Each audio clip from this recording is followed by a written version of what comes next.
the 36th Plenary Assembly of the Conference of Catholic Bishops of India. The 36th Plenary Assembly of the Conference of Catholic Bishops of India began at the state-of-the-art Xavier's Institute of Management University. The theme, Discerning Synodal Pathways for Mission.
The inaugural Holy Mass was celebrated by His Excellency Most Reverend Leopoldo Girelli, Apostolic Nuncio to India and Nepal.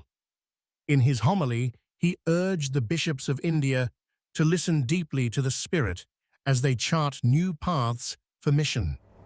Indeed, at every new beginning and new initiatives taken, it is so very important to invoke the Holy Spirit for guidance, wisdom, and renewal of our hearts. The Holy Spirit, the advocate and comforter, journeys with us, empowering us to fulfill God's mission. The session opened with prayer, invoking the Holy Spirit with Veni Creator Spiritus, followed by the CCBI prayer and lighting of the lamp. Most Reverend John, Archbishop of Cuttack Bhubaneswar, welcomed the delegates. His Excellency, Most Reverend Leopoldo Girelli, delivered the inaugural address, inspiring the Church to embrace the call to synodality. His Eminence Felipe Neri Cardinal Ferrao, President of the CCBI, gave a visionary presidential address, followed by messages from Pope Francis and Cardinal Taglio. The annual report, presented by Most Reverend Anil Kuto, highlighted the Church's journey over the past year. The session closed with gratitude and the national anthem. In the afternoon, Dr. Christopher Vimal Raj connected the work of the Synod and the FABC 50 Bangkok document to the CCBI's national synthesis. He reminded delegates of the Holy Spirit's presence in guiding the Church in India towards synodal pathways for mission. Father Joe Sagia further enriched the session by introducing the methodology of conversation in the Spirit, a call to quiet our hearts and open ourselves to the Spirit's promptings. The day concluded with time before the Eucharistic Lord, a fitting end to a fruitful and Spirit-led start. As this sacred journey begins, we invite you to join us in prayer for the ongoing Plenary Assembly. May the Spirit guide the Church in India to walk together in mission and love.